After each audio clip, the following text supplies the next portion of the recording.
Hello दोस्तों, मैं हूं आपका दोस्त एडवोकेट शिवेंद्र प्रताप सिंह। आज हम आपको बताएंगे कुछ महिलाएं, कुछ औरतें यह कमेंट करती है कि आप एक वीडियो महिलाओं के लिए बनाइए, महिलाओं के हित के लिए बनाइए।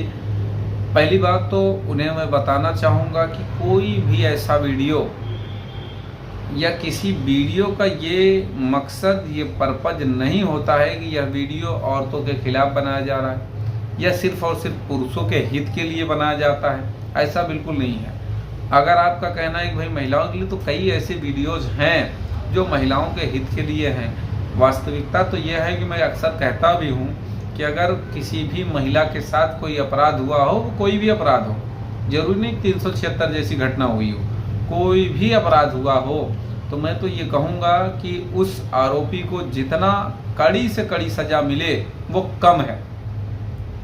तो आज का यह वीडियो सिर्फ और सिर्फ महिलाओं के लिए है कि देखिए, अगर आपके खिलाफ इस तरह का कोई घिनौना अपराध हुआ है या किसी भी तरह का अपराध हुआ है, तो सबसे बड़ी बात ये कि किसी भी लड़की को, महिला को, औरत को केस फाइल करने में डिले नहीं करना चाहिए। किसी प्रकार का कोई डर नहीं है, कोई खा नहीं जाएगा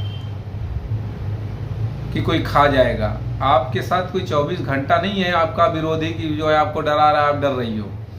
पहला काम यही करना चाहिए कि एफआईआर तत्काल करनी चाहिए।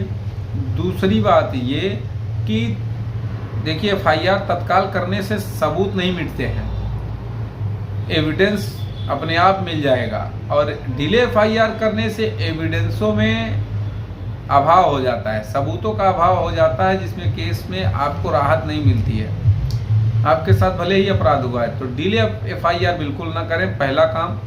दूसरा, जो आपके पास एविडेंस हो उसको देने में बिल्कुल डिले ना करें, टाइम पे दें, एसएसपी के थ्रू दें। तीसरी बात ये, मेडिकल और 164 का बयान बिल्कुल टाइम पे दें। अगर दरोगा डिले कर रहा है तो आप एक एसएसपी को या कमिश्नर को लेटर लिख दें कि हमारे खिलाफ, हमारे केस में एफआईआर तो दर्ज हुई, लेकिन हमारा न बयान हो रहा है न मेडिकल हो रहा है। अभियुक्त के तरफ ये पुलिस वाले मिल गए हैं, इस तरह से कार्रवाई हो जाएगी।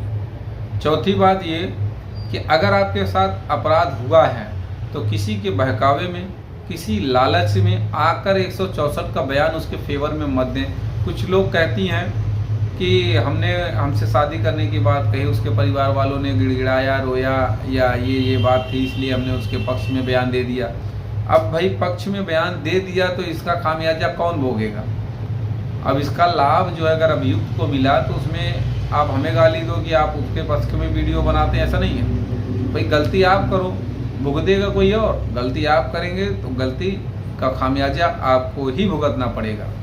तो इसलिए इन बातों को ध्यान रखें। और पांचवी और इम्पोर्टेंट, बहुत ज़रूरी बात ये कि अगर आपके खिलाफ एफआईआर हुई, माफ़ करिएगा, अगर आपने एफआईआर कराई, आपके खिलाफ कोई अपराध हुआ, तो उस अपराध में जो आई विटनेस हैं या कोई गवाह है तो उनका भी नाम जरूर बताइए दरोगा पुलिस को, और उनके गवाही को भी लिखाइए, यानी उनके बयान को भी लिखाइए।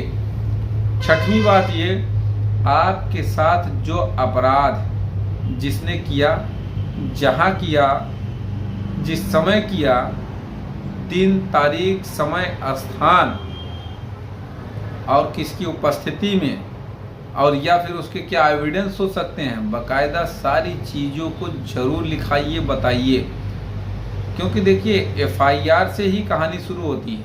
अगर एफआईआर में कमी दिखी तो उस कमी का फ़ायदा हमेशा अभियुक्त के पक्ष को मिलता है, अभियुक्त को मिलता है।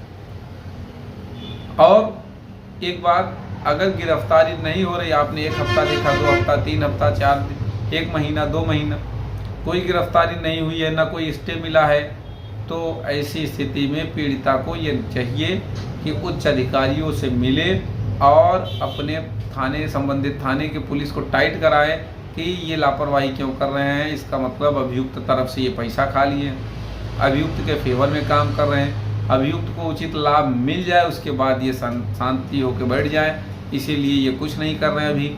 या फ़ोन कराना चाहिए जाके एसएसपी कमिश्नर से मिलके कि इनसे पूछिए कितनी बार उसको गिरफ्तारी के लिए रवानगी बनवाए थाने से। कब कब कहाँ कहाँ गिरफ्तारी करने गए, क्या विवेचना इन्होंने करी, इन सब चीज़ों से भी आपको फ़ायदा मिलेगा। पीड़िता के लिए सीधी सी बात है कि पीड़ित पक्ष को हमेशा मुकदमे की पैरवी टाइम टू टाइम करना चाहिए। पीड़िता अगर लापरवाही करेगी उसका फ़ायदा अभियुक्त को मिलेगा, इसमें कोई दो राय नहीं। तो किसी भी प्रकार से आपको अपने मुकदमे में कोई लापरवाही नहीं करनी चाहिए। अगर कोई सवाल आपको शेष पूछना है, जानना है, या किसी टॉपिक पे आपको वीडियो चाहिए तो आप कमेंट बॉक्स में कमेंट करके बता सकते हैं, या फिर अगर अर्जेंट है तो सुबह शाम स्क्रीन पर चल रहे नंबर पर फ़ोन करके भी जानकारी ले सकते हैं। उम्मीद करता हूँ, आशा करता हूँ आज का यह वीडियो आपको बेहद पसंद आया होगा। अगर वीडियो पसंद आए तो वीडियो को लाइक करें, शेयर करें। यूट्यूब चैनल SP 72 कानून प्रयागराज को जरूर सब्सक्राइब करें।